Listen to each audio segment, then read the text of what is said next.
Antes de darmos início à exposição, vamos clamar ao Senhor mais uma vez. Senhor Deus, nos achegamos a Ti, Pai, pedindo que o Senhor esteja nos direcionando e nos ensinando essa noite, Pai. Oramos no nome santo do Senhor Jesus Cristo. Amém.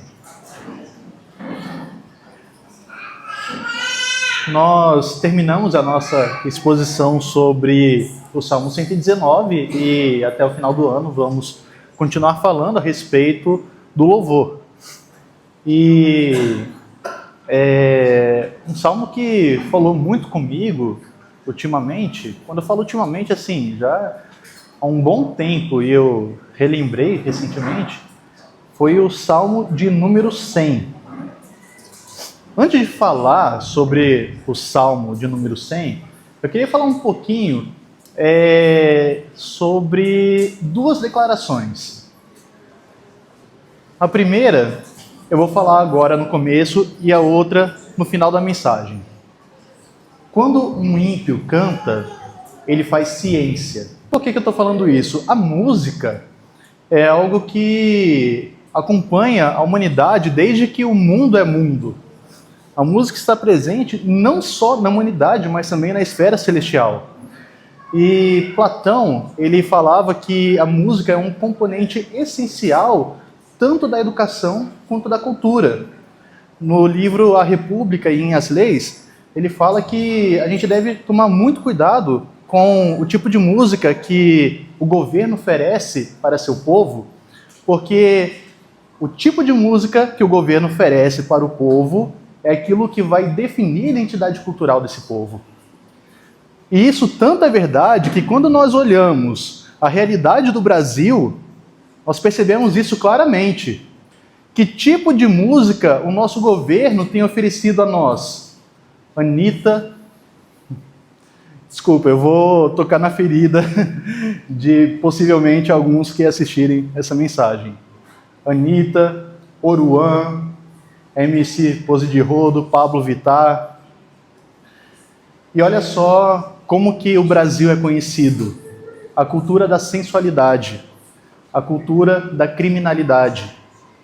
Essa é a visão que não somente os brasileiros têm de si mesmos, mas também a visão que as pessoas têm lá de fora. Em comparação, olha o tipo de música que existe, por exemplo, na Alemanha, Johann Sebastian Bach. Olha o tipo de música que havia na Áustria, Mozart. Olha o tipo de música que havia nos Estados Unidos, grandes compositores como John Newton, que compôs o maravilhoso Amazing Grace.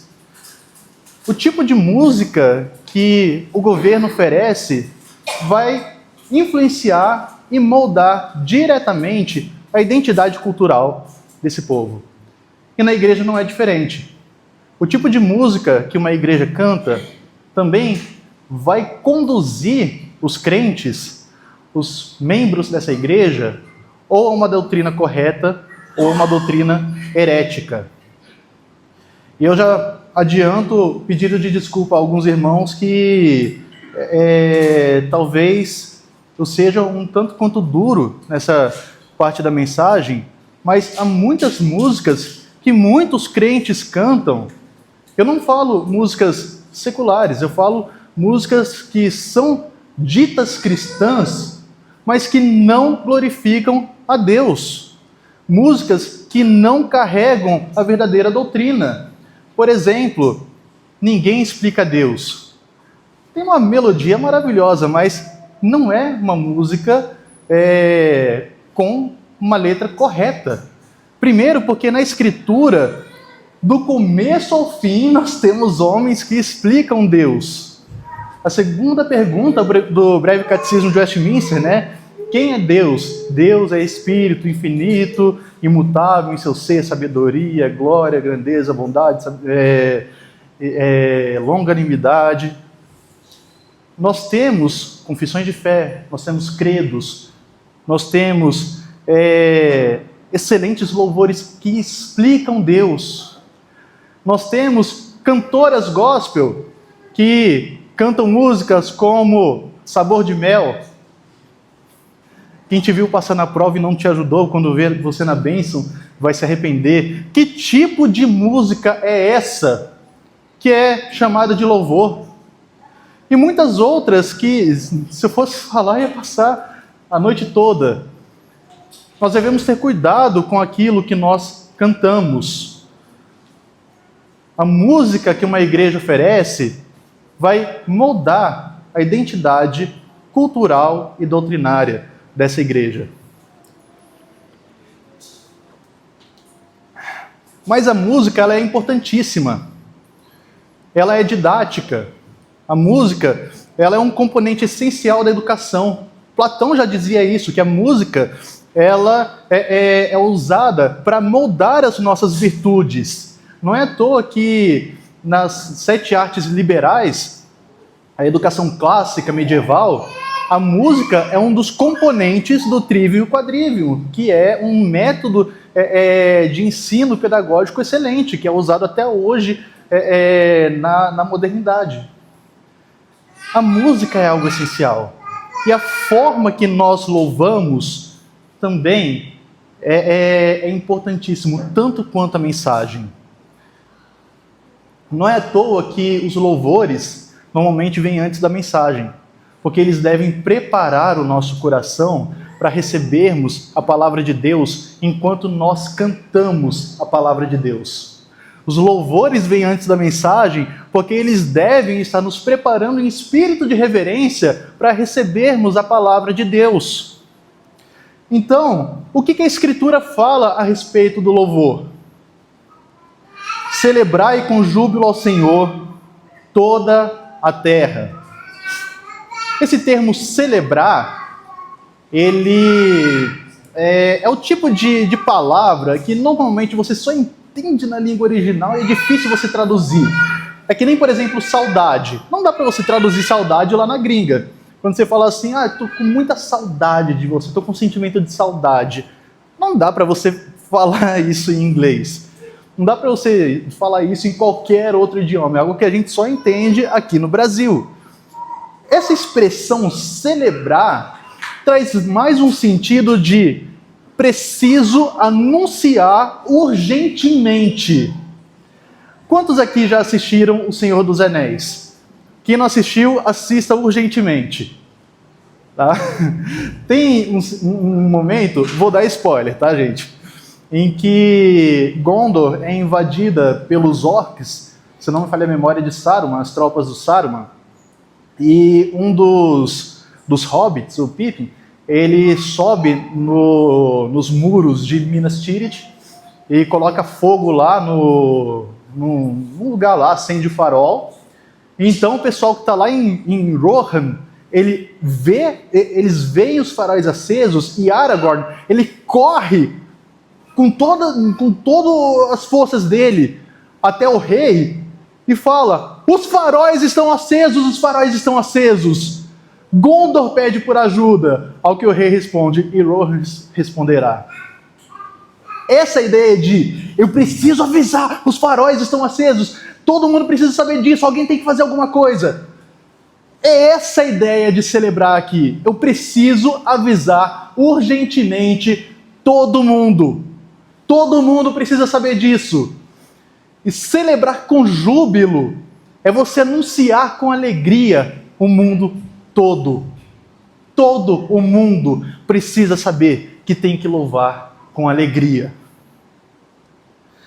Então diz: celebrai com júbilo ao Senhor todas as terras. O louvor, ele é algo missionário. O louvor é algo missionário. É um chamado para que toda a terra louve a Deus. Não existe um verdadeiro adorador que não tenha um espírito missionário. Não existe alguém que esteja verdadeiramente louvando a Deus, cantando louvores, sem que tenha um espírito missionário. E ter um espírito missionário não é você só querer ir lá na África e montar uma igreja lá e tal. Ter um espírito missionário não é você querer fazer uma ETED da Jocum e servir numa igreja do outro lado do mundo. Ter um espírito missionário é você ter o desejo que todo o mundo conheça a esse Deus e esteja louvando também. Ter um espírito missionário significa você ter a vontade de que em tudo que você faz, as pessoas ao seu redor conheçam o verdadeiro louvor a Deus. Ter um espírito missionário é você ir a algum lugar e morrer por Cristo ali. Quando foi a última vez em que nós falamos para Deus, Senhor, eu estou indo trabalhar e eu te peço que ali o Senhor me faça morrer por Cristo. Paulo diz em um dos seus versos mais belos, já estou crucificado com Cristo. Não sou mais eu quem vivo, mas Cristo vive em mim. E em todos os lugares que Paulo ia, ele pregava a mensagem do Evangelho. Talvez não exista ninguém na Bíblia que tenha um espírito missionário maior do que Paulo.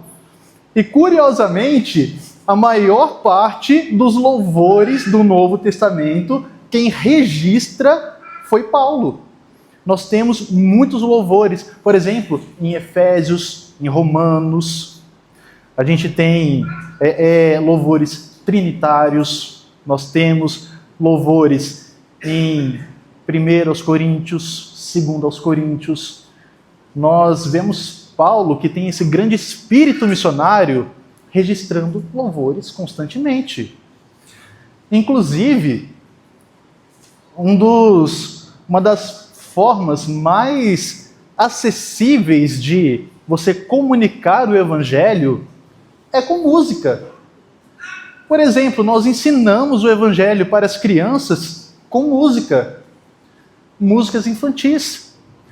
Nós ensinamos o Evangelho às pessoas mais maduras com músicas que demonstram uma harmonia com mais complexidade, porque elas têm uma capacidade maior de contemplar essa complexidade toda. Por isso que eu falei que o ímpio, quando ele está cantando, ele faz ciência, porque a música é algo matemático. Quem estudou música aqui sabe o quanto de matemática existe dentro da música. Talvez por isso eu nunca tenha sido um bom músico, eu nunca fui um bom matemático. Mas a música é algo científico. E toda a ciência foi feita para glorificar a Deus. Um biólogo glorifica a Deus quando ele está estudando uma célula.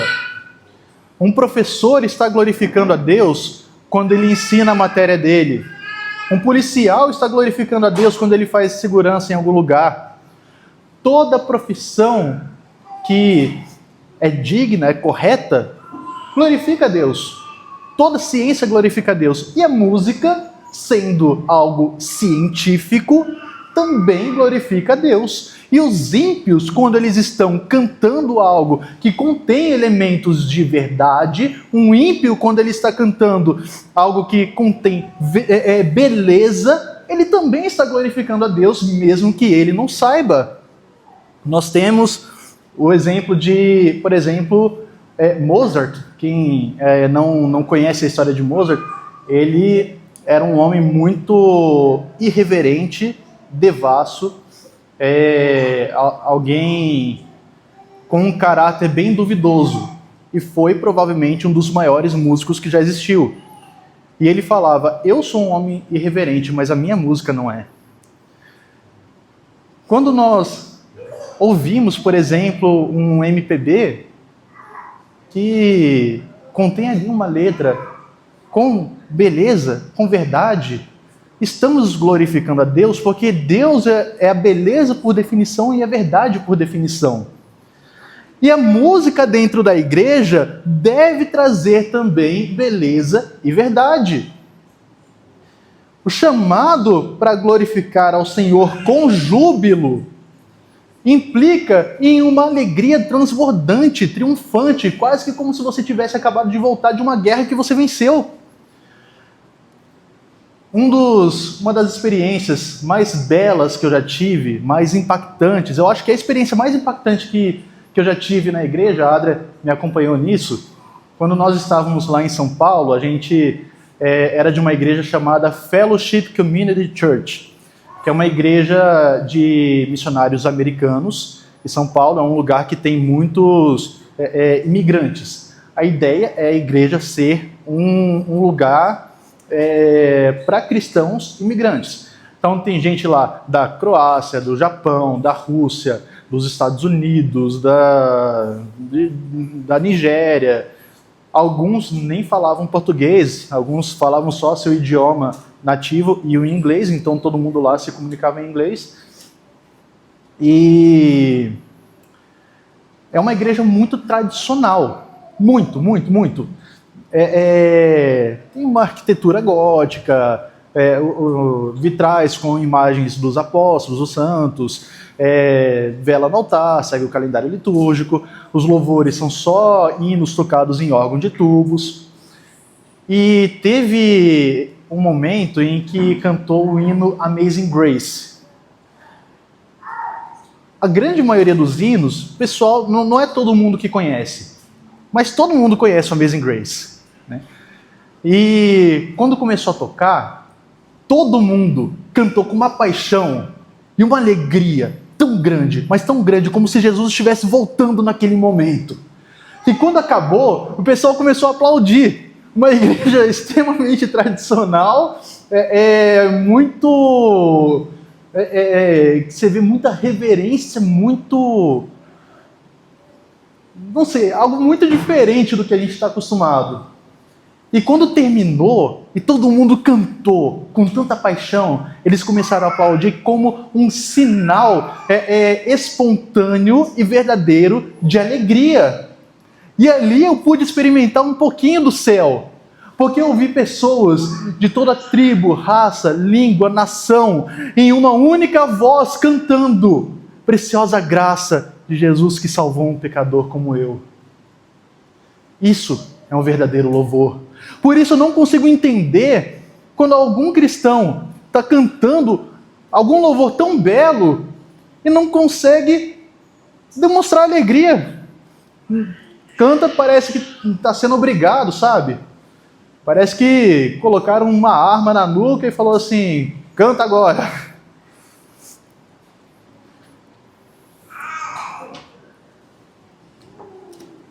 Eu já vi até vídeo de treinamento militar em que os sargentos mandavam os soldados cantar alguma música, às vezes nada a ver, e a galera cantava meio arrastada mesmo, tipo meio obrigada, sabe? Eu não consigo entender algum cristão que canta coisas tão belas, tão maravilhosas, e não tem o coração transbordante de alegria, não celebra com júbilo, não fica pensando: meu Deus, o mundo inteiro tinha que estar cantando isso, o mundo inteiro devia estar experimentando isso. E todas as igrejas que eu vou, todos os lugares que eu vou, eu tenho a necessidade de falar com os meus amigos, com os meus irmãos: olha, quando eu estava lá na Fellowship, a gente cantou Amazing Grace, todo mundo cantando tão lindo, e depois aplaudindo com tanta alegria. E é isso que nós precisamos fazer, celebrar com júbilo. E o salmista ainda diz: todas as terras. É para toda a terra celebrar. Aqui ele remete a dois momentos específicos em que Deus estabelece uma aliança. Primeiro a aliança com com Adão, e depois a aliança com Abraão. Na aliança com Adão, normalmente a gente pensa que Adão vivia só ali no Jardim do Éden, né? Mas, na verdade, Adão, havia o Éden, dentro do Éden havia o jardim, um jardim, e havia o resto da criação. Dentro desse jardim tinha o fruto da árvore do conhecimento do bem e do mal e o fruto da árvore da vida. E Adão, ele precisava comer do fruto da árvore da vida para se manter na condição de imortal. E Adão, ele era uma espécie de sacerdote. Ele precisava cuidar da criação, sujeitar a criação ao seu domínio, ele tinha a missão de procriar e ele precisava prestar contas a Deus. Tanto que quando fala lá em Gênesis 3 que o Senhor passeava pelo jardim na viração do dia, a palavra passear significa andar, que é andar ali no meio, tipo assim, não é passear, dar um rolê, vou ali dar um rolê, não é isso. É tipo assim, andar conferindo, supervisionando a ação daquela pessoa a quem você deu uma tarefa. É a mesma palavra usada na Torá para o sacerdote que andava no tabernáculo. E posteriormente, os sacerdotes que andavam no templo. Então, Adão era uma espécie de sacerdote. O fruto da árvore da vida era o sinal da aliança que Deus fez com Adão. E a missão dele era expandir esse domínio para toda a terra. Então, havia ali o Éden, o jardim e o resto da terra, e ele tinha que fazer uma expansão vamos dizer assim, o reino que Deus estabeleceu ali. Posteriormente, Adão peca. Então, ele é privado do jardim e é privado da árvore da vida. Só que então Deus estabelece uma aliança com Abraão. E Deus fala: farei contigo uma aliança. Multiplicarei a tua descendência. Abençoarei os que te abençoarem. E em ti serão benditas todas as famílias da terra. Quando o salmista diz, celebrai com júbilo todas as terras, é um chamado para que todas as nações adorem ao Senhor, e não somente a nação dos hebreus. Ele está remetendo a aliança que Deus fez com Abraão. O plano de Deus, o propósito de Deus é uma expansão do seu reino. E aqueles que louvam ao Senhor têm a obrigação de expandir o reino de Deus. O que Jesus fala após a sua ressurreição aos seus discípulos? Vocês serão minhas testemunhas na Judéia, Samaria, confins da terra. O mesmo propósito que Adão tinha no Éden, de expandir os domínios, sendo sacerdote do Senhor, por toda a terra, a igreja agora tem essa mesma missão de expandir o reino de Deus por toda a terra. E uma das formas que nós fazemos isso é cantando, é louvando.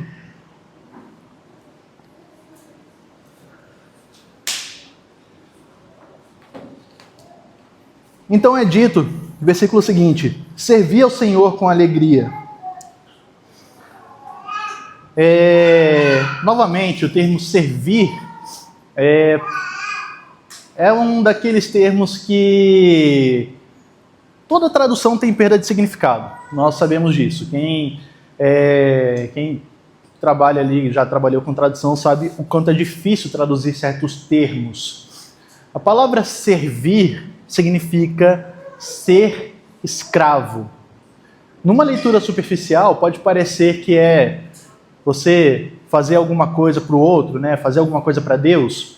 Não, servir não é você fazer alguma coisa para Deus. Servir significa ser escravo. Então, a Bíblia está falando, sejam escravos do Senhor. O que um escravo faz? Ele vive em função do seu Senhor. Ele não faz favores ao seu Senhor, ele obedece ao seu Senhor. Ele está sujeito às ordens, ao domínio, aos castigos e às recompensas do seu Senhor. E um servo, um escravo, ele tem uma aliança com o seu Senhor. Lá em Êxodo 21, Deus estabelece ali os termos, para a questão da escravidão. É interessante que um escravo, entre os israelitas, ele não podia servir mais do que 6 anos. Ele tinha que servir 6 anos e era libertado no 7º. Mas, se o escravo falasse, eu amo ao meu senhor e quero servi-lo eternamente, ele tinha que pegar uma sovela, que que é tipo uma agulha bem grossa, tipo, pega aquelas agulhas de doar sangue e multiplica por 10. E tinha que furar a orelha. Assim, ele tinha uma marca que ele levava que confirmava que ele era um escravo eterno de seu Senhor. Quando nós servimos a Deus, nós carregamos uma marca. Nós carregamos uma marca em todo lugar que nós vamos. E em todo lugar que nós vamos, as pessoas devem ver: este é um servo eterno do Senhor. Porque nós servimos ao Senhor com alegria, servimos ao Senhor com amor. Nós não servimos apenas porque temos que servir, mas nós servimos porque nós queremos servir. E ainda diz, servir com alegria, sejam escravos com alegria. Para nós pode parecer um tanto quanto estranho, porque a escravidão foi abolida, né? Mas falar assim, ser um escravo com alegria, que tipo de pessoa quer ser um escravo? Aquela pessoa que tem a Deus como seu Senhor. Essa pessoa quer ser um escravo, porque sabe que somente na servidão a esse Senhor existe a salvação. Não sei se todos aqui já ouviram falar dos missionários irmãos moravianos. É uma história belíssima, resumindo bastante para aqueles que não ouviram. 2 irmãos cristãos da Morávia, eles ouviram falar que havia uma ilha em que o dono dessa ilha mantinha muitos escravos lá, e eles nunca ouviram falar de Cristo. E esse dono de escravos era um ateu, né? Ele rejeitava a religião, qualquer religião, e eles perceberam que eles precisavam de alguma forma ir lá falar de Cristo. Eles pediram isso a ele disse, não vou deixar vocês chegarem lá livres assim e falando de Cristo. Então eles fizeram um acordo, tudo bem, então faz o seguinte, leva a gente como escravo. Leve-nos como escravos. E eles foram para lá para evangelizar, e ninguém nunca mais ficou sabendo deles. Mas o que nós sabemos é que, quando eles estavam indo, muitas pessoas estavam chorando, vendo eles partindo do navio, muitas pessoas estavam chorando, lamentando. Eles falaram, não lamentem, digno é o Cordeiro de toda a recompensa. Um escravo, um verdadeiro escravo de Deus, ele quer que o Cordeiro receba a recompensa. Ele carrega em si uma marca onde quer que ele vá, para que todos vejam que ele é um escravo do seu Senhor por amor. Qual que é a marca que nós levamos? É o Espírito Santo.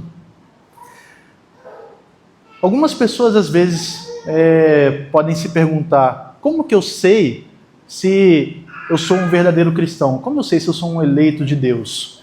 Como eu sei que eu tenho o Espírito Santo? Paulo fala que ninguém pode chamar ao Senhor se não for pelo Espírito de Deus. Ninguém pode falar que ama Jesus se não for pelo Espírito de Deus. A pergunta que muitas pessoas fazem, eu sou um verdadeiro cristão? A resposta é, você tem se arrependido, você continua buscando a santidade, você continua amando a Deus mais e mais, você quer ser escravo do Senhor hoje, tanto quanto queria no dia em que você se rendeu ao Senhor? Você quer continuar sendo escravo dele? Quando você canta louvores ao seu Senhor, você está cantando com alegria, com um verdadeiro júbilo, ou você está cantando por obrigação? Você está cantando porque você realmente ama seu Senhor, ou está cantando porque todo mundo à sua volta também está cantando? Por isso que é dito, servir com alegria e entrar diante dele com canto. O canto era algo fundamental, tanto no momento em que os hebreus estavam adorando ou no tabernáculo ou no templo, tanto quanto é fundamental hoje quando nós estamos adorando aqui na igreja. E era inconcebível para um hebreu ver alguém indo no templo do Senhor para celebrá-lo e não estar cantando com alegria. Tanto que havia um dia muito especial, haviam 2 dias muito especiais, que era a Páscoa e a Sukkot, a festa dos tabernáculos. A festa dos tabernáculos também, mas o dia da expiação, o Yom Kippur. Inclusive, o Yom Kippur ainda é celebrado até hoje. No dia da expiação, o sumo sacerdote, ele precisava oferecer um sacrifício por ele mesmo e pelo povo. E quando ele entrava no tabernáculo para levar o sacrifício, quando ele entrava no Santo dos Santos para levar o sacrifício, queimar um incenso, e aí toda a sala do Santo dos Santos ficava cheio daquela fumaça e cobria o sumo sacerdote, o povo sabia: nós temos ali um sumo sacerdote que está intercedendo por nós, que está levando o sacrifício, e a gente vai louvar a Deus por isso, a gente vai cantar a Deus com alegria. É um dos momentos mais festivos na vida dos hebreus. E por que quando nós estamos indo para a igreja a gente não tem essa mesma alegria? Afinal, nós estamos cantando a um Deus que se encarnou. Ele é o nosso sumo sacerdote, Jesus Cristo. Se entregou por nós, ressuscitou dos mortos, para a nossa justificação. E nós devemos celebrá-lo com toda alegria, porque nós somos servos desse Senhor. Ele é o nosso Senhor, nós somos os escravos de Jesus. Mas o nosso Senhor não é apenas um dono de escravos. Ele é o sacerdote desses escravos, que os comprou com o seu sangue para a justificação deles, para que eles não pereçam, para que eles tenham a vida eterna. O nosso Senhor amou tanto os seus servos, que Ele mesmo se ofereceu em sacrifício. E quando nós louvamos a esse Senhor, nós devemos louvar com toda a alegria. O momento que o cristão mais mente, o momento em que ele está louvando. O momento que o cristão mais mente é quando ele está cantando na igreja. Me lembro de uma vez em que eu estava cantando um cântico, um hino. Eu quero ser, Senhor amado, como um vaso nas mãos do oleiro. Aí vem a parte perigosa. Quebra minha vida e faz de novo. Depois disso, meus amigos, tudo na minha vida começou a dar errado. Tudo começou a desmoronar. Parecia que Deus estava me amassando. E aí eu fui conversar com o meu pastor. Pastor, eu não aguento mais, parece que Deus está me amaldiçoando. Eu não sei o que eu fiz para Deus para estar acontecendo isso. Aí ele falou assim: eu lembro de outro dia que você estava cantando aquela música, quebra minha vida, faça de novo, eu quero ser um vaso novo. Você estava cantando com sinceridade? Porque você pediu para Deus quebrar sua vida. E Ele está quebrando. Você não pode ser um vaso novo se antes Deus não te quebrar. Por isso a gente tem que tomar muito cuidado se a gente está cantando com sinceridade. Porque a gente não pode falar para Deus: quebra minha vida, faça de novo, eu quero ser um vaso novo, se a gente realmente não estiver disposto a ser quebrado por Deus. A gente não pode falar que nós fazemos parte do povo da aliança de Deus se a gente não entende o que Deus fala lá em Jeremias capítulo 18, que o povo dele é como um vaso, o Senhor é o oleiro. Ele vai lá, quebra aquele vaso e faz um vaso novo. Por isso nós devemos entrar diante dele com canto de alegria e um canto sincero, um canto que vem de um coração disposto a sofrer quando a gente canta: Deus, faz de mim um vaso novo. A gente deve entrar perante o Senhor com um canto sincero, quando nós cantamos, por exemplo, a oração do Senhor, né? o Pai Nosso. Existem vários cânticos do Pai Nosso, que a gente fala: perdoai as nossas ofensas, assim como nós perdoamos a quem nos ofende. Será que a gente realmente está disposto a cantar isso? Será que a gente realmente está disposto a pedir para Deus nos perdoar como a gente perdoa quem nos ofende?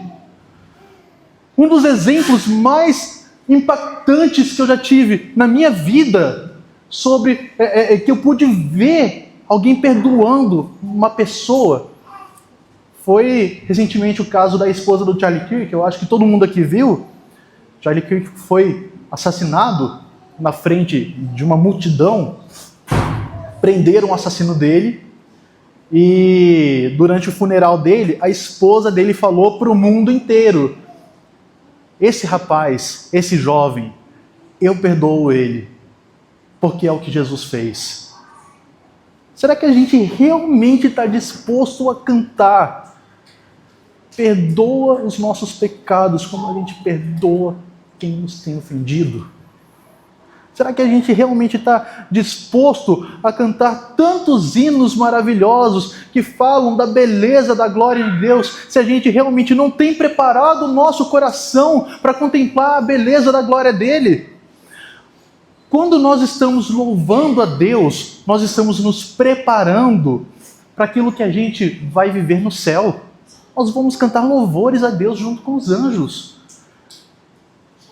E por que tantas vezes a gente canta por obrigação e não com o coração sincero, pensando: eu estou ensaiando para cantar com os anjos?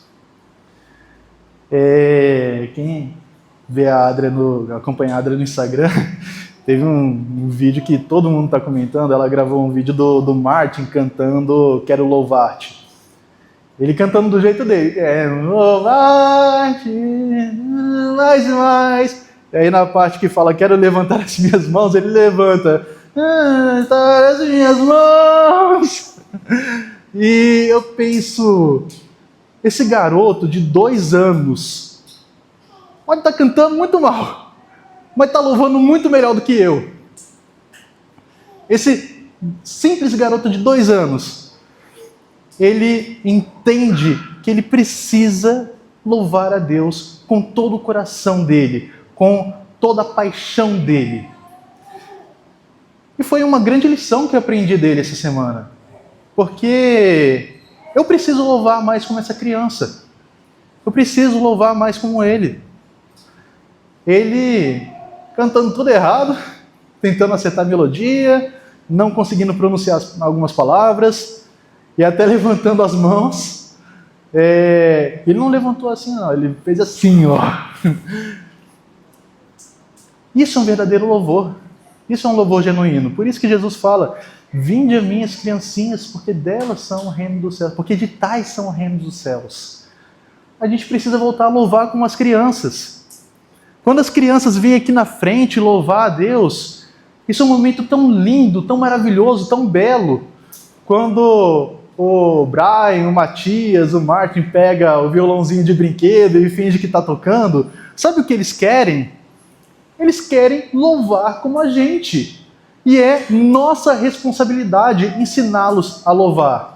É nossa responsabilidade moldar a próxima geração para que eles aprendam a louvar.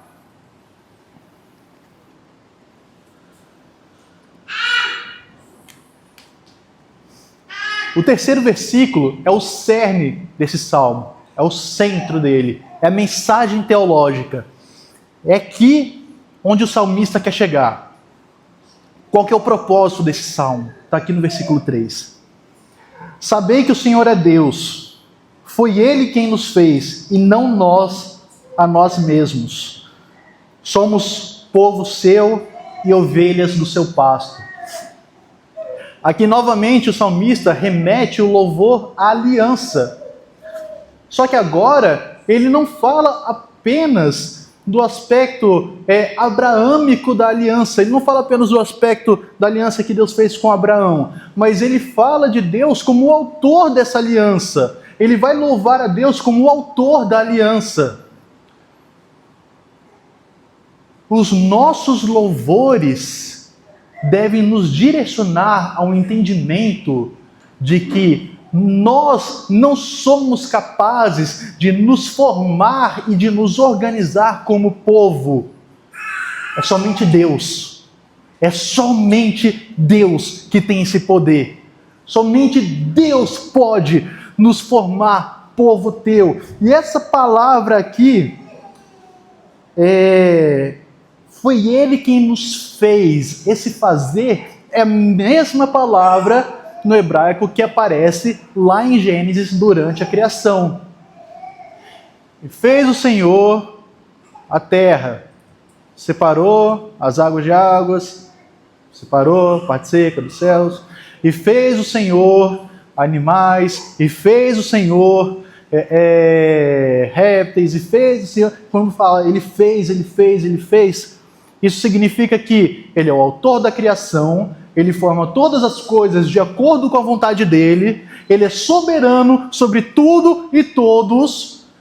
E agora, o salmista ele vai trazer a mesma palavra, só que aplicando a um sentido de aliança, falando que Deus ele é soberano sobre essa aliança. Foi Ele quem escolheu a nós, Ele escolheu a cada um do seu povo. Cada um que faz parte do povo dele foi escolhido por Ele antes da fundação do mundo. É o que Paulo fala em Efésios 1, 4 e 5. Como nos elegeu nele antes da fundação do mundo para que fôssemos santos e irrepreensíveis diante dele em amor. E nos predestinou como filhos de adoção segundo o beneplácito da sua vontade. É o que o salmista vai falar no Salmo 65, 4.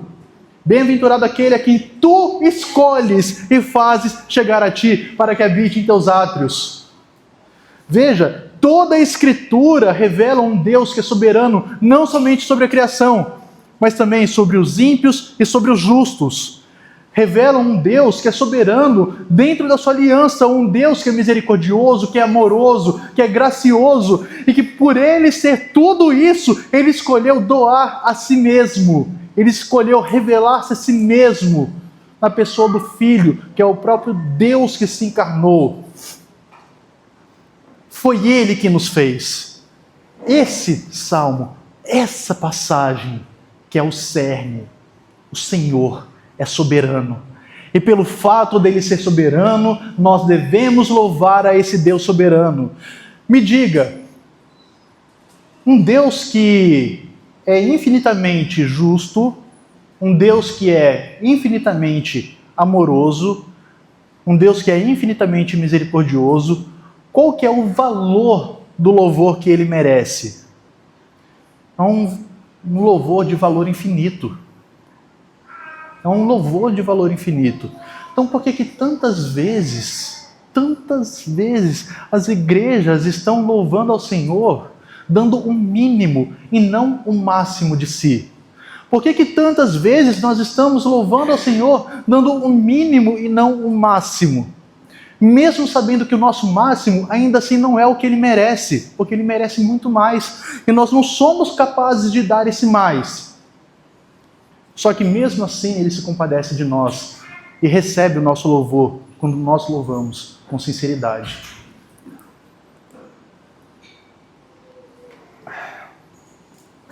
E ainda é usada a expressão: somos povo seu e ovelhas do seu pasto.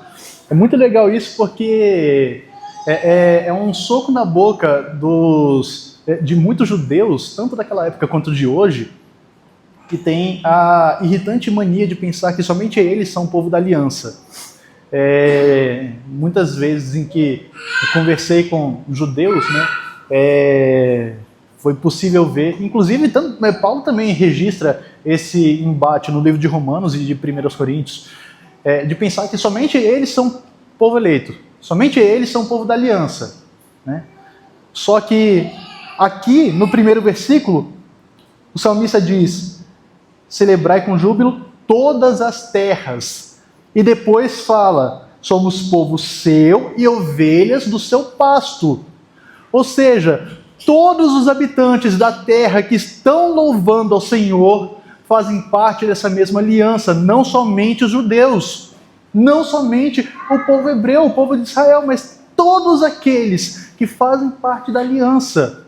E é óbvio que aqui eu estou falando dentro de um contexto do Antigo Testamento, porque hoje nós sabemos que estão na aliança com Deus somente aqueles que confessam Jesus Cristo como seu Senhor e Salvador. Aqueles que negam o Filho, negam o Pai, é o que Jesus fala lá no Evangelho de João.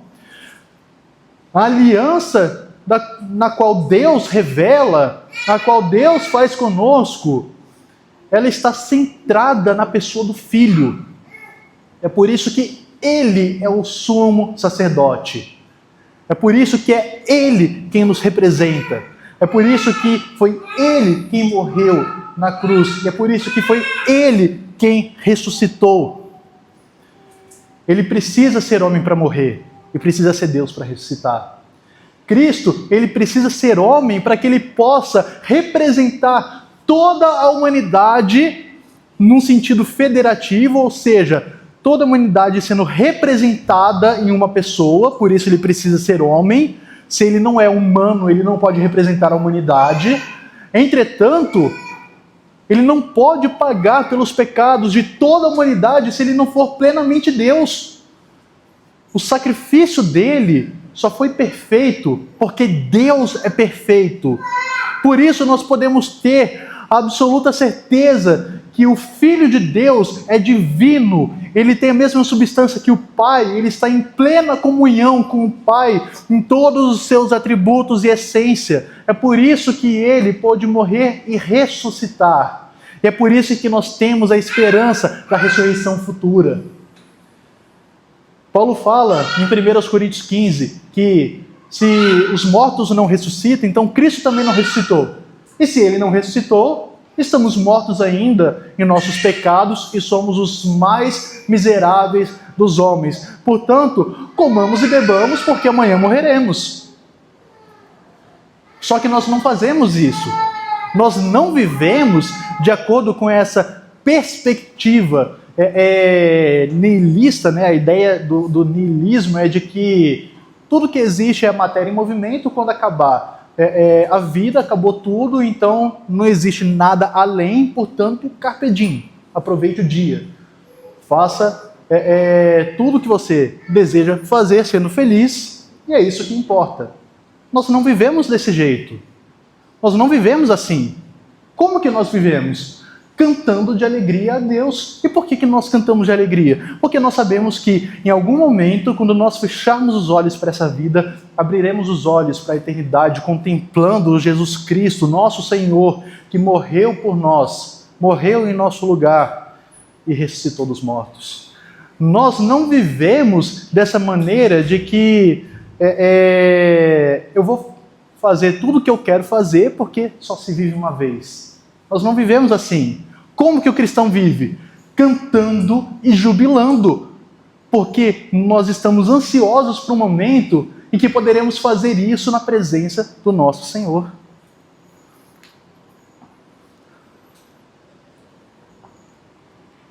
O versículo 4 vai repetir aquilo que é dito no versículo 2. Entrai pelas portas, dando ênfase no mandamento de que nós devemos ir junto com a congregação louvar ao Senhor. Esse entrar pelas portas, no contexto do salmista, é você ir junto com o povo ao templo do Senhor para louvá-lo. Aqui, no nosso contexto, nós entendemos que esse mesmo princípio se aplica. Nós devemos louvar ao Senhor em congregação, em conjunto. Me entristece muito quando eu vejo alguém falando, e é muito comum, muito comum. Talvez todo mundo aqui conheça alguém que fala isso, né? Não, eu acredito em Deus, acredito muito em Deus. Ah, que legal, em que igreja que você vai? Nenhuma, mas eu acredito em Deus. Que Deus é esse que você acredita? Que você não quer estar com o povo dele, se alegrando, cantando a ele? Que Deus é esse que você acredita? Que você quer louvar só na sua casa, não quer estar em comunhão com o povo da aliança desse Deus? Esse Deus não é o Deus das Escrituras. O Deus dos desigrejados não é o Deus bíblico. O Deus das Escrituras nos manda estar junto com o povo dele, cantando a ele. Por isso que não existe cristão desigrejado. O verdadeiro cristão, pelo contrário, ele quer que todo lugar que ele estiver seja uma igreja. E ele anseia pelo momento em que ele vai estar na casa do Senhor, louvando a Ele junto com outros cristãos. Ele anseia por esse momento. Quando nós olhamos para a realidade do cristianismo no Brasil, nós vemos um louvor muito porco. Desculpem a dureza, mas a verdade é essa. A igreja evangélica brasileira oferece um louvor muito porco. Sabe por quê? Porque falta perseguição, falta martírio, falta que no Brasil alguém pegue em pedras e apedreje um cristão por ele estar pregando o evangelho numa praça. Na Nigéria, milhares de cristãos foram mortos por muçulmanos. Milhares. E sabe o que acontece? Eles estão indo no local em que era a igreja, toda demolida, só em ruínas, e continuam louvando e louvando ainda mais alto, louvando com ainda mais fervor. Sabe o que acontecia com os cristãos na China durante a Revolução Comunista, no governo de Mao Tse-tung? O cristianismo foi proibido, assim como em todo governo comunista, a religião sendo abolida, os cristãos sendo perseguidos, e teve um missionário que foi para lá para evangelizar uma tribo, um vilarejo na China, né? E na noite que estava tendo batismo, os soldados chineses chegaram e falaram: nós soubemos que tem um cristão aqui, eu quero que vocês entreguem ele, senão todos vão sofrer as consequências. Sabe o que eles fizeram? Os anciãos, os mais velhos, e um parênteses, na cultura chinesa é algo inaceitável, absurdo, você dirigir a palavra de forma áspera para o mais velho, quanto mais agrediam.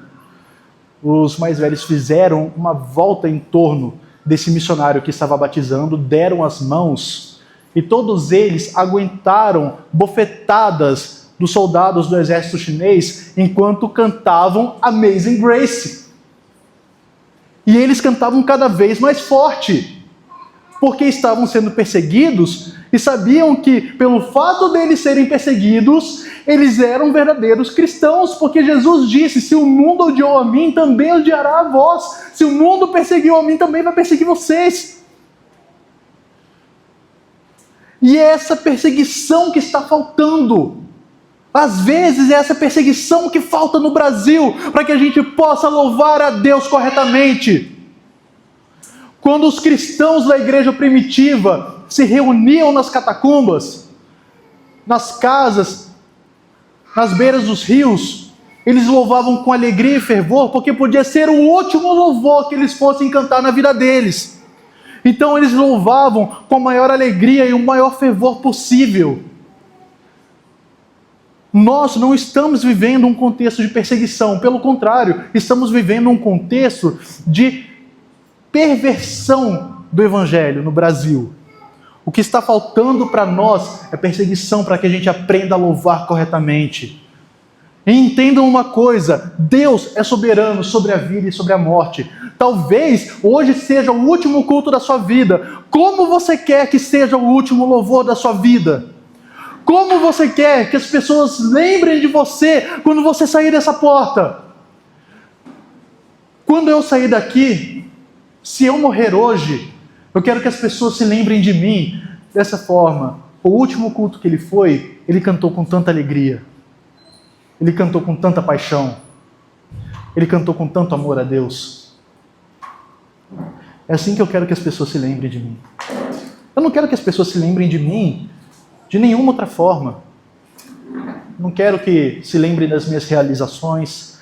Não quero que se lembrem de qualquer atributo que a graça de Deus me concedeu. Não quero que se lembrem da minha formação. Não quero que se lembrem dos meus diplomas. Eu não quero que se lembrem de nada disso. Eu quero que se lembrem de mim como um verdadeiro adorador. Porque talvez esse seja o último culto da minha vida. E talvez também seja o último culto da vida de vocês. Como vocês querem ser lembrados?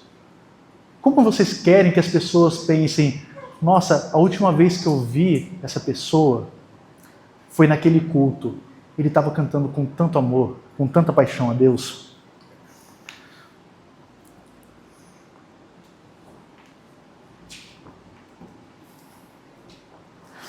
Louvai-o e bendizei o seu nome. O verdadeiro servo do Senhor que carrega a marca dele, bendiz o nome do Senhor o tempo todo. Bendiz o nome do Senhor. E bendizer significa exaltar, fazer conhecido, se preocupar em que todo mundo entenda quem é o seu Senhor, ao ponto de fazer com que os escravos de outros senhores falem, eu não quero mais servir esse Senhor, eu quero servir aquele. Essa é a missão da igreja. A missão da igreja é fazer com que aqueles que são escravos de Satanás renunciem ao seu Senhor e digam, eu quero ser escravo daquele Senhor que morreu por mim. Bendizer ao nome do Senhor é fazer as obras dele conhecidas. Quais são as obras que o nosso Senhor fez que nós temos nos preocupado em fazer conhecidas? Quando eu falo a gente, eu me incluo nisso também. Muitas vezes nós somos tão arrogantes ao ponto de falar assim que, nossa, eu quero compartilhar uma bênção com você. Que bênção? Sei lá, ganhei um iPhone, ganhei um videogame, ganhei tal coisa. Nossa, saber... E assim, não tem problema em compartilhar certas bênçãos. Não tem problema falar assim, Deus me abençoou podendo comprar um carro. Não tem problema. Só que o problema é quando isso se torna algo muito mais frequente e constante do que você falar assim, eu quero compartilhar uma bênção. Que bênção? Jesus Cristo se entregou por mim e me salvou. O problema é quando nós pensamos que certas bênçãos que nós recebemos, talvez um Pix que caiu do nada na nossa conta, talvez um parente que foi curado de uma doença terrível, talvez um filho que o Senhor nos deu, que é uma bênção maravilhosa, que é algo que nos dá muita alegria. O problema é quando nós tratamos essas bênçãos de Deus, que são motivo para agradecimento e louvor. O problema é quando a gente trata isso como algo de maior alegria do que pensar, eu sou um pecador miserável e Deus me amou. Que Senhor que você já viu que decidiu morrer pelos seus escravos? Não existe na história nenhum senhor de escravos que amou seus escravos a ponto de morrer por eles. Somente Jesus Cristo. E muitas vezes a gente pensa, nossa, que legal, tá tudo dando certo na minha vida. Tudo está dando certo. Tenho estabilidade financeira, tenho uma família maravilhosa, tenho... meus pais estão vivos, que é algo muito bom. Nem todo mundo desfruta dessa bênção. Tenho um emprego maravilhoso, eu faço aquilo que eu amo, ou então eu estou estudando numa universidade muito boa, estou estudando aquilo que eu amo, que eu sempre quis estudar. Só que a gente não pensa, nossa, a maior bênção que existe, aquilo que me faz saltitar de alegria, é o fato de que Jesus Cristo morreu por mim. Às vezes a gente pensa, nossa, eu estou louvando a Deus porque tudo está dando certo na minha vida.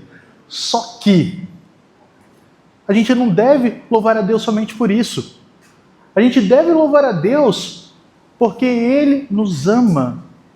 E nós devemos louvar a Deus porque Ele entregou o seu Filho. E se tudo está dando errado na nossa vida também, a gente não deve parar de louvar. Se tudo está dando errado na nossa vida, Deus provavelmente está usando o sofrimento para te aproximar dele. Se tudo está dando errado na nossa vida, Deus está usando as aflições para que você confie na providência dele E se ainda assim tudo der errado, ainda assim você vai continuar confiando nele e descansando nele. Esse é o propósito do louvor. Afinal, como disse Platão, o propósito da música é moldar virtudes e nos ensinar, não é? O propósito do louvor é exatamente esse. É moldar um coração grato a Deus pelas bênçãos que Ele tem dado, principalmente pela bênção da salvação. E também moldar um coração que transborda de alegria em Deus quando tudo está dando errado e Deus tira tudo de você. Porque afinal, o que tenho eu senão Cristo? Todas as coisas pertencem ao Senhor. Se o Senhor tirar tudo de mim, se o Senhor tirar a minha esposa, se o Senhor tirar os meus filhos, se o Senhor tirar a minha casa, se o Senhor tirar a minha saúde, se Ele tirar os meus pais, ainda assim eu tenho tudo, porque eu tenho Cristo. Isso é bendizer o nome do Senhor. Bendizer o nome do Senhor é saber que quando você tem tudo, ainda assim a sua principal bênção é a salvação. E quando você não tem nada, você tem tudo em Cristo. Se vocês já ouviram falar da história de Santo Inácio da Antioquia, ele foi discípulo de Pedro e, pelo fato de ser cristão, foi preso pelos romanos e foi condenado a ser jogado no Coliseu e ser devorado pelas feras, né? Por leões. E enquanto ele estava aguardando ser jogado no Coliseu, ele escreveu 7 cartas para igrejas que apoiavam ele. Em uma dessas cartas que ele escreveu para a igreja de Roma, ele falou exatamente isso: não me livrem do martírio, não me livrem de desfrutar da maior bênção que existe, que é morrer por Cristo. E ele ainda disse: eu sou o trigo de Deus, deixa eu ser triturado pelos dentes das feras para que eu me transforme no puro pão de Cristo. Vejam isso, a preocupação de Santo Inácio da Antioquia não era ter a família dele, não era ter a casa dele, que por sinal era arrancada dos cristãos pelos romanos. A preocupação dele não era sequer ser salvo do martírio. Pelo contrário, a preocupação dele era: eu quero sofrer o martírio. Deixa as feras destroçarem o meu corpo. Eu não quero que sobra nada. Deixa eu ser moído pelos dentes das feras. Porque eu sou o trigo de Deus. E deixa transformar no puro pão de Cristo. Isso é verdadeiro louvor.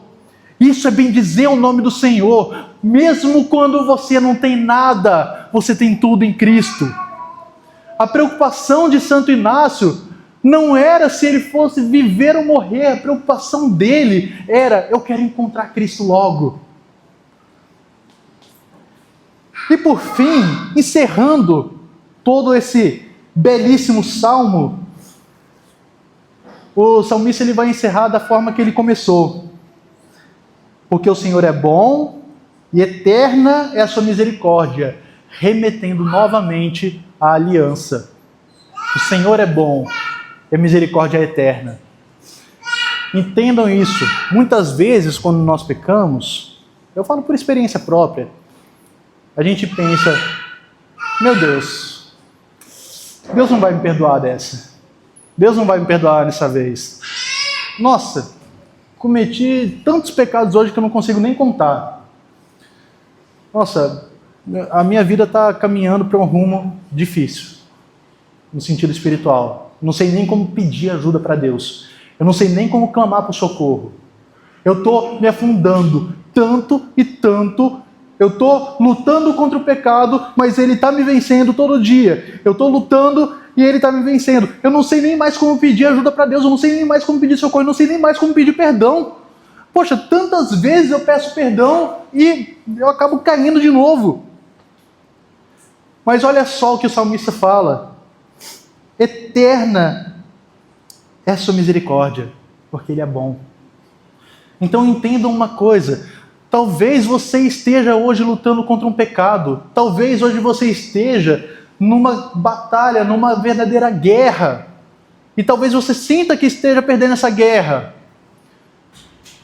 Mas entendam que o Senhor é bom para o seu povo. A misericórdia dele é eterna.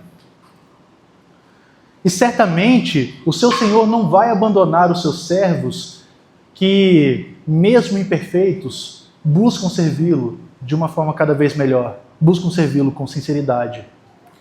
Se tem uma coisa que eu tenho certeza absoluta nessa vida, é que se eu pedir para Deus, para Ele me fazer santo, Ele vai me fazer santo. Não importa o quanto isso doa, não importa o quanto eu sofra, não importa o quanto seja difícil, não importa se Ele vai tirar tudo de mim para me ensinar a louvá-lo corretamente. Se eu pedir para Deus, para que Ele me faça santo, Ele vai me fazer santo. Pode doer, e vai doer. Ninguém amadurece sorrindo. Ninguém aprende a ser um cristão sorrindo. É lógico que nós temos alegria no nosso coração, mas dificilmente a gente vai passar por um refinamento, né? Dificilmente a gente vai ser purificado no fogo sem lágrimas.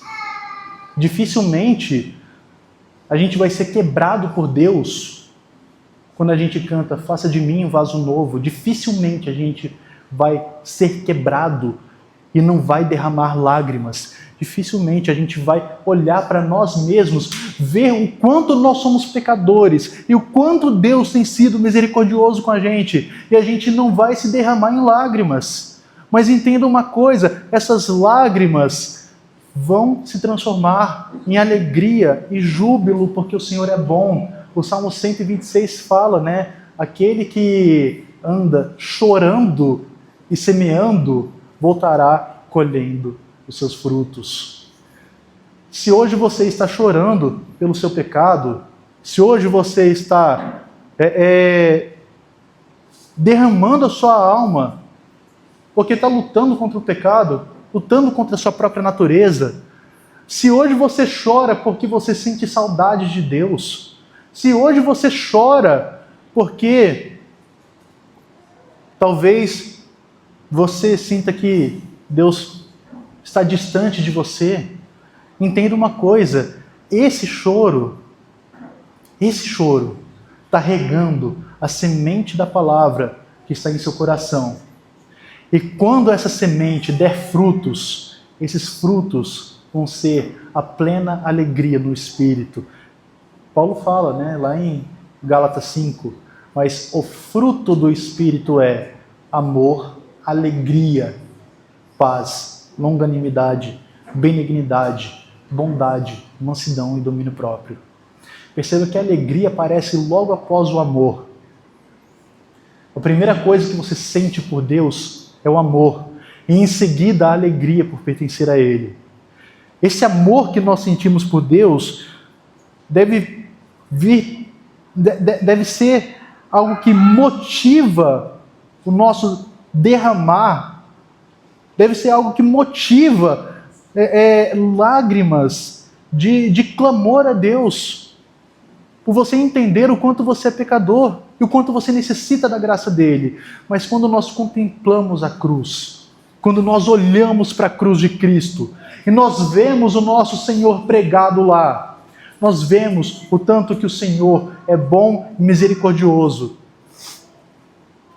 Tem um louvor que eu amo que diz: eu nunca saberei o preço dos meus pecados lá na cruz. E de fato nós nunca saberemos, porque nós só conseguimos entender o quão caro custou isso a Cristo quando nós percebemos o tanto que nós somos depravados.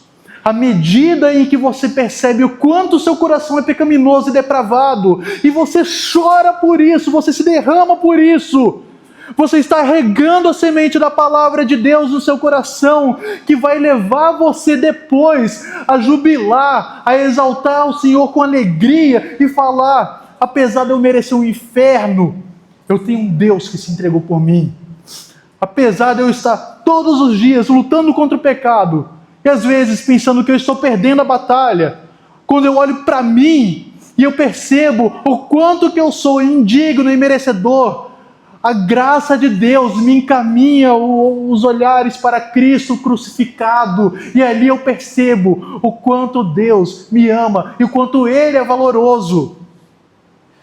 Existe uma música que não é cristã, que é cantada nas igrejas, que diz: você é precioso, mais raro do que ouro puro de Ofir. Nós não somos raridade. Se existe algo que é muito comum, que é algo comum universalmente, é um coração pecaminoso. Quem é ouro puro de Ofir é Jesus Cristo. Quem é raridade é Jesus Cristo. Somente Ele viveu entre nós e não pecou.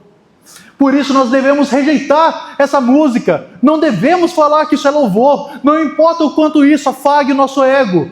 Não importa o quanto isso pareça algo que venha de Deus. Não vem.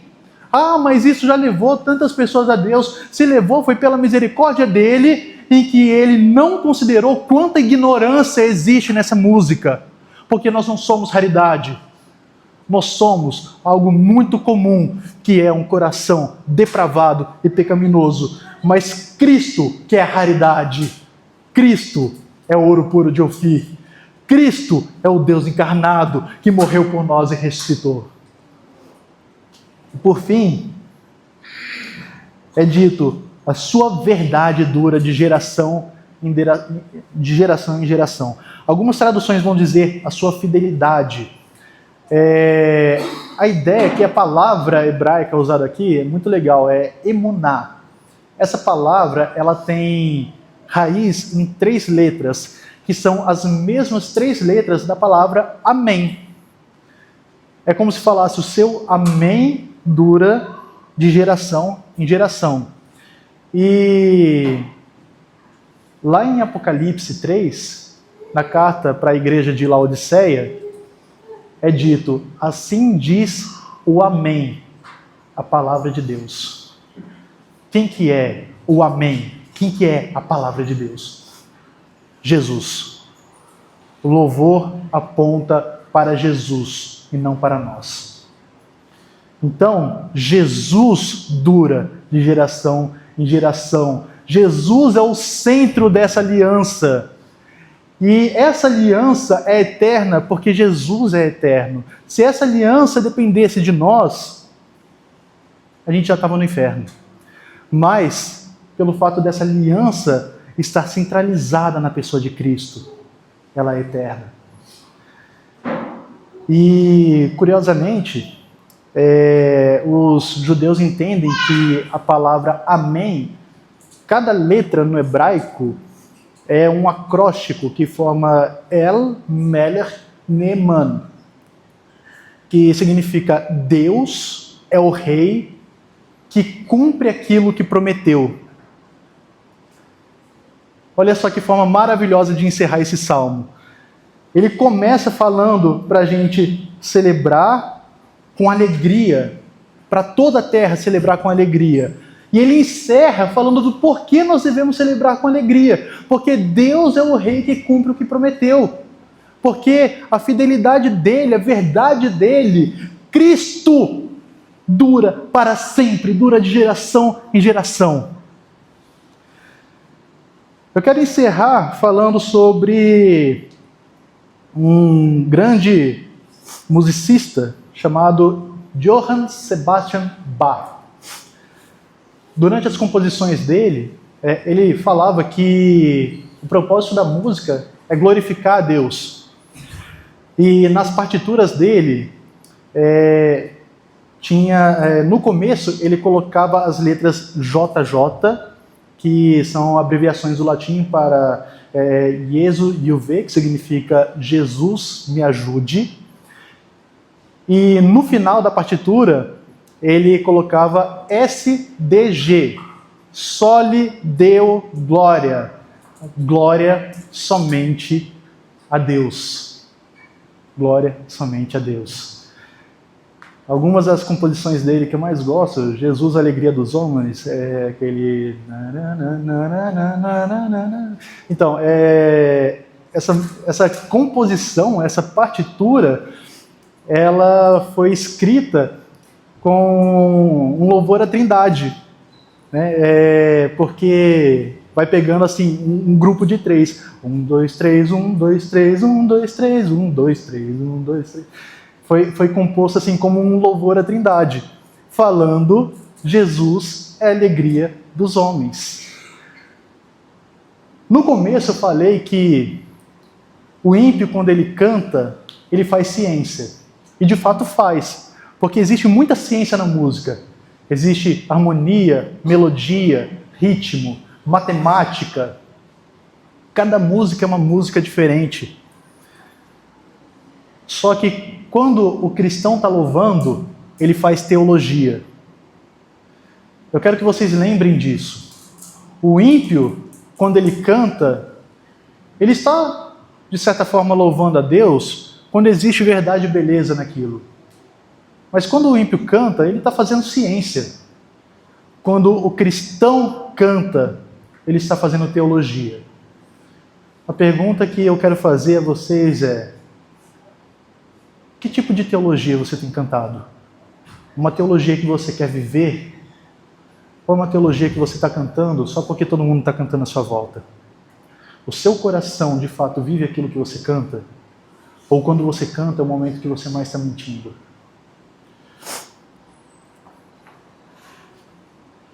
Que Deus nos faça verdadeiros adoradores.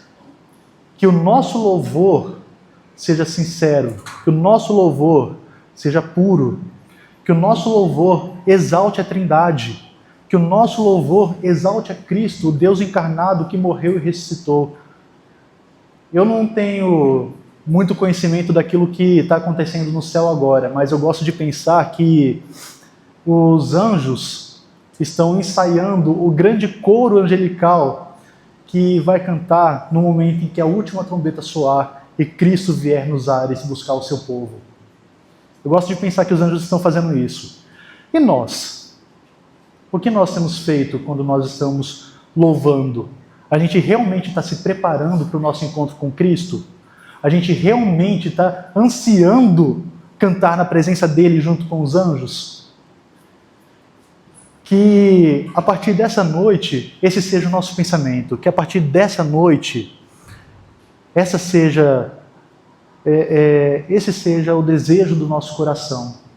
Cantar com alegria, se preparando para a vinda de Cristo. Cantar uma teologia que você vive e saber que logo, logo a gente vai estar contemplando o nosso Senhor de quem nós cantamos. Senhor Deus, nós te glorificamos, Pai, e pedimos que o Senhor faça de nós adoradores melhores. Pedimos que o Senhor faça de nós adoradores que adoram em espírito e em verdade. Nós pedimos que o Senhor nos ensine a louvar com alegria, mesmo que para isso venha perseguição, mesmo que para isso venha martírio, mesmo que para isso o Senhor tenha que tirar tudo de nós, Pai. Que o Senhor nos dê consciência daquilo que cantamos, Pai. E pedimos, Deus, com todo o coração, com toda a nossa alma, que muito em breve, Deus, nós possamos estar cantando junto com os anjos perante o trono do seu Filho. Esse é o desejo do nosso coração, no nome santo do Senhor Jesus Cristo. Amém.